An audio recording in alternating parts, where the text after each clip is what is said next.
one thing that I realized, and I just realized it very recently, very, very recently. There can only be one you. Let me not do that because you guys are going to think I'm an Andrew Tate impersonator. Fucking ruin this pose. All right.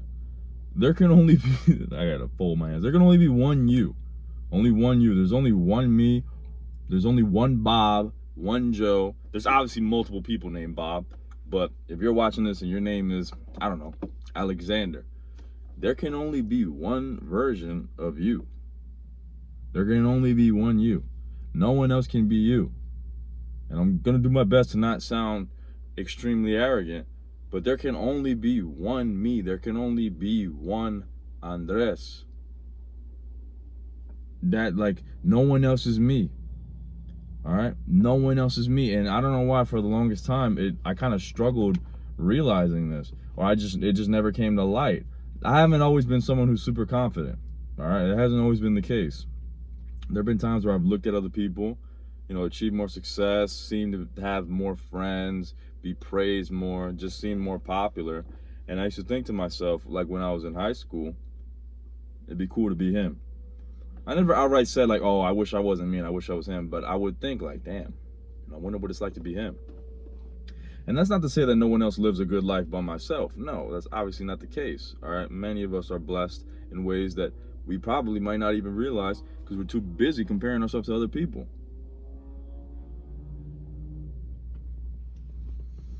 You got to understand that there's people who say that you're unique and you aren't unique, right? There's people who say that you're not unique, stop acting like you are, and this, that, and the third. We all are unique. We all are. That's not an excuse for you to just break the rules like a dickhead, though.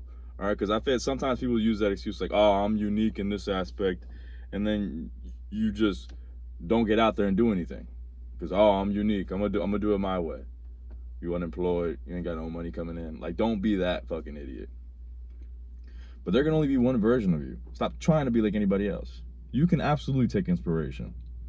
I've taken inspiration from many different people. People from many different fields. Some from music, some from acting, some from movies, which is the same thing as acting. Or not always. There's TV shows too. You get what I mean. Some athletes. Like, I've taken little bits and pieces from many different sources and many different people. Even from fucking CIA agents, bro. Like, seriously, I'm not even joking. There's this one guy named Robert E. White. And regardless, you can do your research on him. Regardless of whether or not you agreed with what he said, I remember just watching a couple clips of him talking. Because I was doing research on history in terms of wars and just issues in Central America. And when I heard him talking in the courtroom, he just had he wasn't like charismatic in the sense that he just stood out, but he just had like this he was very presentable. I just really liked the way he communicated. I think he was a very effective communicator. So I've taken little bits and pieces from everybody. But at the end of the day, there can only be one me. All right? I obviously can't be Robert White. I can't be, I don't know. Who's like someone famous? I can't be Logan Paul. I don't think any of you want to be Logan Paul.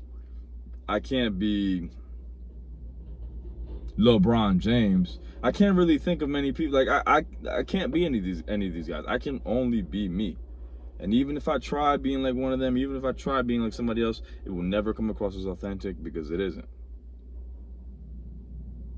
And that's a good thing, dude. That is a good thing. It's to the point where, now this is going to sound arrogant, there's times, very recently, where I'll be for example, in the gym, getting a good workout in. And it could just be my mind, but there's times where I catch people, it's never women, it's always dudes for some reason, who give me like a strange look. Like a, you know what I mean? I'm not going to say it's envy. I'm not going to say it's like hatred. But there's definitely certain times where it's a little off-putting. And we never really know. You never know what someone's thinking. But in my head, sometimes I think to myself, hey, who knows? I'd probably be angry too if I wasn't me. I probably wouldn't be super happy if I wasn't me either. Right? I'm cool as fuck. I'm dope. Right? I'm blessed to be me. I'm grateful that I'm me. But that doesn't mean that none of you are. That's another thing too.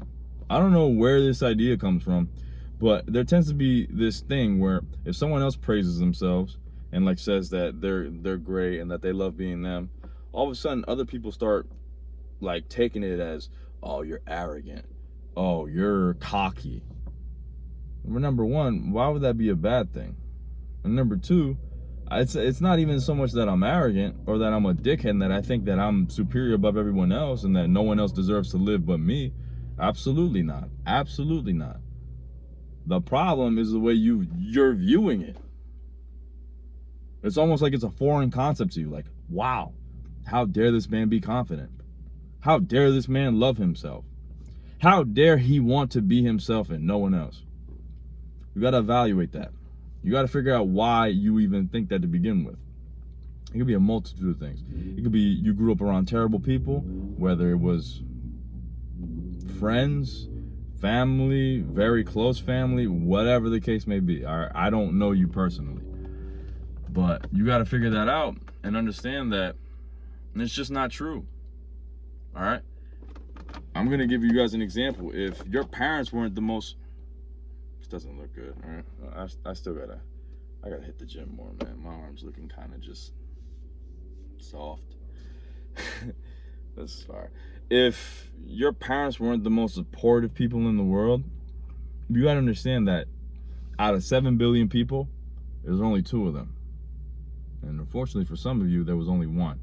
Whether it was whether you were from a single mom household or a single father household. There is 7 billion people in the world. If you think out of all those people, nobody will like you or love you or want to be around you, you're stupid. You're stupid. All right? Like, you're just stupid. There's no way around it. There's someone out there for everyone. You have a crowd out there. You just got to find it. And don't let one crowd distract you from the fact that there's many other crowds out there that will accept you and that will appreciate you. And I get passionate about this. I don't feel like yelling, but like it's interesting to me, or it interests me because I suffer from it. I already told you guys, like when I was younger, it was never like the Disney shit where you saw someone and was like, oh, I wish I could be them. It was never like that. I'm gonna wrap this up real quick. It was never like that, but I felt it before, and it's just not a good way to think. It's not good for you. It's not good for the people around you. It's just not good for the world overall. I didn't know the sound was gonna come through. I gotta go, guys. Be you. You can only be you. No one else can be you. No one else can be me. No one else can be you. Take care.